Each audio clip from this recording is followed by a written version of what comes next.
नया साल 2021 अपने साथ कई बदलाव भी लाएगा। पैसों के लेन देन, बीमा, चैटिंग, दो पहिया और चार पहिया वाहनों की खरीदारी तथा कारोबार आदि के कई नियमों में बड़ा बदलाव होने जा रहा है। ज़्यादातर नियमों के बदलाव तो 1 जनवरी से ही प्रभावी हो जाएंगे, जबकि कुछ बाद में लागू होंगे।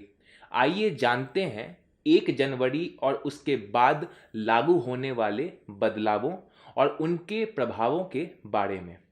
नमस्कार, मेरा नाम श्वेताभ शुक्ला है और आप खबरिया नज़र चैनल देख रहे हैं। 1 जनवरी 2021 से कई नियम बदल जाएंगे, जिनका सीधा असर आम आदमी पर पड़ेगा। 1 जनवरी से चेक पेमेंट से जुड़े नियम बदल जाएंगे और पॉजिटिव पे सिस्टम लागू होगा। आरबीआई ने कॉन्टैक्टलेस कार्ड ट्रांजैक्शन की लिमिट को बढ़ाने का फैसला किया है। इनके साथ बहुत सारी अलग बदलाव भी होने जा रही हैं। वीडियो में बने रहें ताकि आपको हर बदलाव के बारे में विस्तार से जानकारी मिल सके। कॉन्टैक्टलेस पेमेंट की लिमिट में बढ़ोतरी होने जा रही है। कोविड-19 के शुरू होने के बाद देश में डिजिटल पेमेंट के चलन में तेजी आई है। सरकार द्वारा आरबीआई और बैंकों की ओर से लोगों को डिजिटल और कॉन्टैक्टलेस पेमेंट का ज़्यादा से ज़्यादा उपयोग करने की सलाह दी जा रही है और इसी में एक नया बदलाव देखा जा रहा है। कॉन्टैक्टलेस पेमेंट का एक जरिया कॉन्टैक्टलेस कार्ड पेमेंट भी है। लोग कॉन्टैक्टलेस कार्ड पेमेंट की मदद से ज़्यादा अमाउंट में और आसानी से ट्रांजैक्शन कर सकें, इसके लिए एमपीसी की बैठक में कॉन्टैक्टलेस कार्ड ट्रांजैक्शन की लिमिट को बढ़ाकर 5,000 रुपये प्रति ट्रांजैक्शन करने का फैसला किया गया है। अभी यह लिमिट 2,000 रुपये है। यह बढ़ी हुई लिमिट 1 जनवरी 2021 से लागू होगी। भारतीय रिजर्व बैंक आरबीआई ने कुछ दिनों पहले चेक से पेमेंट करने के लिए पॉजिटिव पे सिस्टम लागू करने का फैसला किया है। इस नए नियम के तहत 50,000 रुपये से अधिक के पेमेंट पर जरूरी डिटेल को फिर से कंफर्म करना पड़ेगा। चेक से पेमेंट करने का यह नया नियम 1 जनवरी 2021 से लागू हो जाएगा।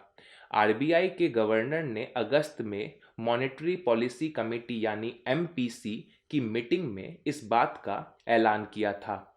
आरबीआई ने ग्राहकों की सुरक्षा को ध्यान में रखते हुए पॉजिटिव पे सिस्टम लागू करने का फैसला किया है। इसका मकसद चेक का गलत तरीके से इस्तेमाल रोकना है। इस सिस्टम से फर्जी चेक के जरिए जो फ्रॉड होते थे वो कम किए जा सकेंगे। देश की लगभग सभी ऑटो कंपनियां 1 जनवरी से अपनी कीमतों में बढ़ोतरी करने की ऐलान कर रही है। इनमें सबसे बड़ी car company Maruti Suzuki India, hero MotoCorp, Renault, Honda cars India, Tata Motors, MG motor India और महिंद्रा एंड महिंद्रा शामिल हैं। इन कंपनियों ने 1 जनवरी से पैसेंजर और कमर्शियल वाहनों की कीमतें बढ़ाने की घोषणा की है। उनका कहना है कि इनपुट कॉस्ट में बढ़ोतरी से उनके लिए कीमतों को बढ़ाने का जो ये नया घोषणा हुआ है वो बहुत ज़्यादा ज़रूरी हो गया है। प्रमुख दोपहिया निर्माता कंपनी हीरो मोटोकॉर्प ने भी बाइक स्कूटर की कीमतों में वृद्धि का ऐलान किया है। केंद्र सरकार ने टोल प्लाजा पर टोल कलेक्शन को आसान और सुरक्षित बनाने के साथ साथ टोल पर लगने वाले लंबे जाम से निजात पाने के लिए सभी चौपहिया गाड़ियों के लिए 1 जनवरी से फास्ट टैग को अनिवार्य कर दिया है। लोगों की सुविधा के लिए टोल प्लाजा पर विभिन्न बैंकों के एजेंट व एनएचएआई की तरफ से काउंटर भी लगाए गए हैं। लोग अपने वाहन की आरसी और ड्राइविंग लाइसेंस अथवा आधार कार्ड दिखाकर हाथों हाथ फास्टैग खरीद सकेंगे। गत 1 वर्ष से 70% वाहन फास्ट टैग की मदद से डिजिटली तरीके से टोल पर भुगतान कर रहे हैं। म्यूचुअल फंड निवेश के नियमों में भी 1 जनवरी से बदलाव होने जा रहा है। निवेशकों के हितों को ध्यान में रखते हुए बाजार नियामक सेबी ने म्यूचुअल फंड के नियमों में कुछ बदलाव किए हैं।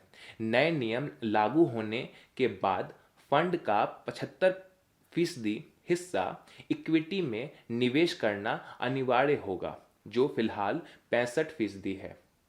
एनपीसीआई ने 1 जनवरी से यूपीआई में प्रोसेस्ड ट्रांजैक्शन के कुल वॉल्यूम पर 30% की सीमा लगाई है। यह प्रावधान सभी थर्ड पार्टी ऐप प्रदाता पर लागू होगा। इसके कारण अमेजॉन, यूपीआई और फोन पे से भुगतान पर अतिरिक्त शुल्क देना पड़ सकता है। पेटीएम इस दायरे में नहीं है। लैंडलाइन से मोबाइल पर कॉल करने के लिए अब 15 जनवरी से मोबाइल नंबर से पहले 0 लगाना होगा। इस व्यवस्था से सेवा प्रदाता मोबाइल कंपनियां अधिक नंबर बना सकेंगी। हालांकि लैंडलाइन से लैंडलाइन, मोबाइल से लैंडलाइन और मोबाइल से मोबाइल पर कॉल करने के लिए डायलिंग प्लान में कोई बदलाव नहीं किया गया है। इसी तरीके की और भी जानकारियों को पाने के लिए आप खबरिया नज़र चैनल से जुड़ सकते हैं। हमारे चैनल को सब्सक्राइब कीजिए और नोटिफिकेशन बेल दबाना ना भूलें।